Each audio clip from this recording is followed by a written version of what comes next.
Thank you, Chairman Young, and thank you to our esteemed witnesses for being here with us here today. Today, we'll be hearing from the trucking and motor coach industries and workforce about the day-to-day challenges they face and how Congress can come together to hopefully address them. Our nation's truck drivers are the backbone of our economy. These frontline workers spend long hours, often away from their families, at all times of day and night, transporting goods across the country to America's communities. In fact, in Michigan, over 80% of our communities depend exclusively on trucks to move their goods, especially in those rural, hard-to-reach corners of our state. It's not an exaggeration to say that the trucking industry touches every American's daily life each and every day. That's especially true for Americans who have made trucking their career. There are nearly 250,000 trucking jobs in Michigan alone, making up 1 in 15 jobs throughout my state.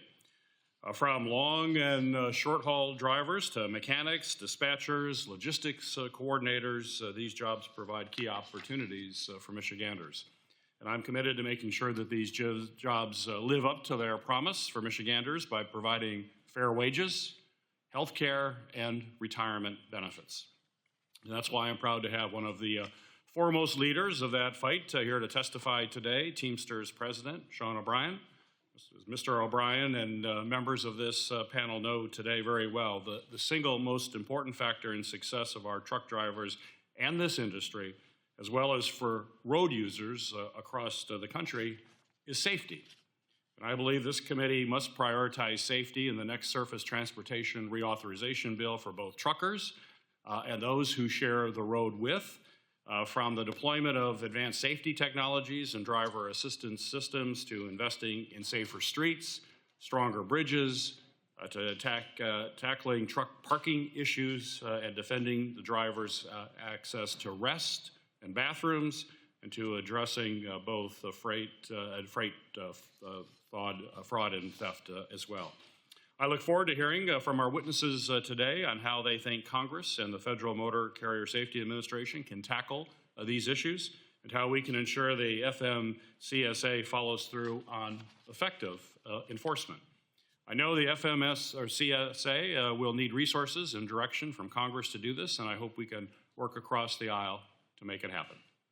And finally, I want to acknowledge that today's trucking industry, as well as all freight and multimodal industries, is facing incredibly challenging economic environment with this administration's chaotic approach to tariffs. This doesn't just impact truckers and consumers. Changing rules, raising prices, and economic uncertainty impacts the manufacturers who build the trucks that move our goods and keep our drivers safe. In Michigan, our robust commercial vehicle manufacturing supply chain relies on cross-border trade with Canada and with a global supply chain. Many of these businesses have been forced to consider laying off workers or pausing investments due to a lack of certainty created by constantly shifting tariff policies. We can and should pursue policies to create commercial trucking manufacturing jobs here at home, but continued chaos will only serve to harm U.S. manufacturers, consumers, and our intermodal freight system. I am certainly looking forward to learning more about the challenges in this space as well from each of our panelists today. Thank you again for our witnesses for being here today and for your contributions to this industry that critically support the American economy. Thank you, Mr. Chairman. Well, thank you, Mr. Chairman. My first question is for both Mr. Speer as well as Mr. O'Brien. I have long been a champion of the safety benefits of autonomous vehicle technology and what it could offer to the transportation system if they're deployed responsibly and transparently. In your testimony, both of you mentioned the need for a federal policy framework for autonomous vehicles to set the rules for the road. Mr. O'Brien, you brought it up in your opening comments as well. I agree that we need action in this space, but to do that, we're going to need to make sure that we're meeting the needs of workers, of innovators, and Americans who expect safe roads. So my question for both of you is, can each of you please expand on perhaps the top 2 or 3 principles that you believe must be addressed by Congress or regulators in a federal autonomous vehicle framework. Mr. O'Brien, would you kick that off, please? Yes, I appreciate this opportunity. Our biggest fight whenever we go to the bargaining table with any and all industries is automation. Automation is a real threat to American jobs, and we feel strongly that the biggest threat to the trucking industry is autonomous commercial vehicles not requiring human operators. So that's a priority, to make certain that we have human operators in these vehicles. And I know some people think it's not coming for a long time, but either way, whether it comes tomorrow or 20 years from now, we have to be prepared. And protecting good middle-class jobs is important. You know, I think there was a statistic sent out here today, 3.5 million drivers right now. Well, if we replace 3.5 million drivers, where do they go and what do they do? And more importantly, it's a public safety issue. We've talked to many law enforcement groups regarding their concerns regarding autonomous commercial vehicles. And it's a real concern if you have a family of 4 driving down the road. Right now, the best computer and the best reaction is a human operator. And we've all seen how in certain situations where technology has failed in testing of such vehicles with autonomous drivers. And lastly, we talk about all this investment that we make in infrastructure. And if we allow autonomous vehicles to be heavier, longer, and no requirement or expanded requirements of when they can travel on the roads, that is going to be a detrimental effect to ridges, off-ramps, and roads moving forward. So we think those are the top 3 threats. More importantly, it's the jobs. Where do we put these people that have depended upon driving commercial vehicles, providing goods and services to this country? And I think there's no better example than what we went through during the pandemic, where truck drivers, regardless of whether you were union or non-union or independent, we were all looked upon as essential workers providing goods and services to this country. And we are not assets. We are human beings that provided these goods and services so that this country could keep moving. And I think we should be appreciated, not forgotten, and the investment should be made to protect these jobs, not replace them. Very good. Mr. Speer.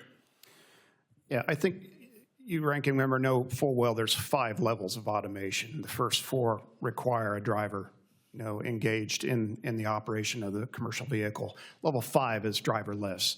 We're a long ways from deploying that widespread. We're going to see some, operations down in the Southwest where it makes sense. The weather is accommodating for that sort of activity. Maybe not so much in Wyoming and Nebraska where I'm from. So, you're going to see this crop up. But I think to point out, the levels 1 through 4 really improve safety performance, not just for the company and the driver, but for the motoring public. There's some really good elements of technology that we need to continue to foster.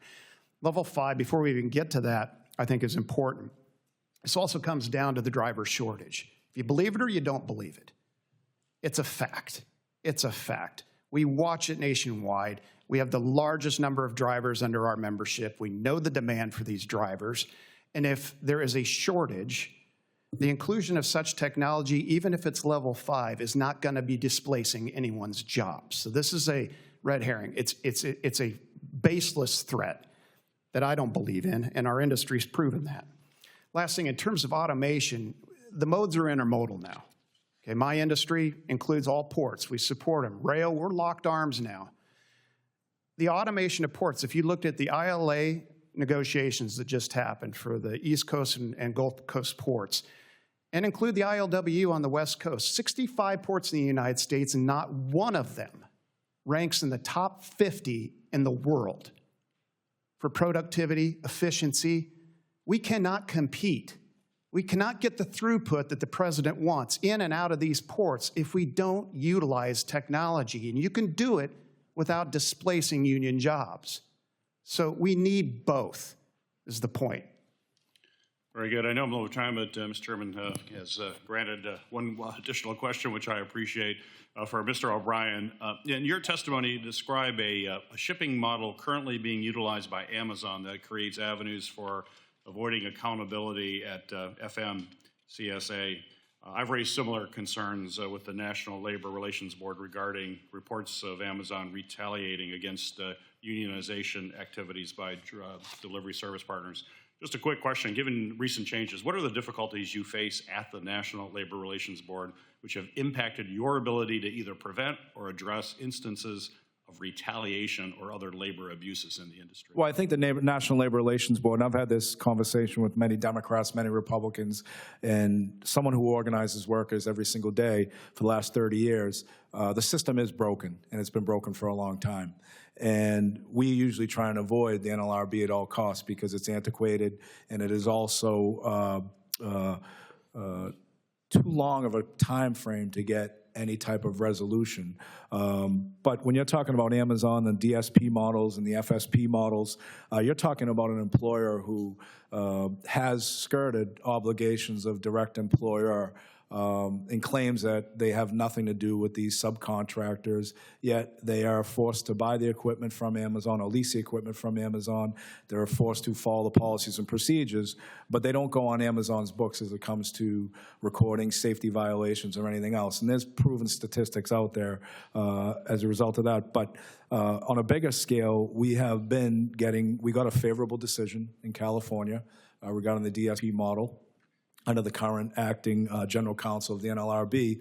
But with that said, the bigger picture is the reason why we are working bipartisan to pass the Fair Labor Standards contract to make organizing a choice that doesn't involve any type of retribution, retaliation for direct employees. I mean, I think we are going to be fighting the subcontractor model for years to come, or independent contractor model. And look, we're not against anybody for being an owner-operator, trying to be their own boss. I think, that's been around for 30, 40, 50 years. What we're against is these corporations that are exploiting workers through a scam system that doesn't provide good opportunity, that has a 150% turnover ratio in the industry. And if there is such, and my colleague talked about driver shortages, if there's such driver shortages or turnovers in industries, you've got to ask yourself, there's something wrong. And that's something wrong that we identify with is not being a direct employee, not having the rights to collectively bargain. We're going to move on. Not having the best benefits in the industry. All right. Thank you. Thank you, Thank you, Mr. sir.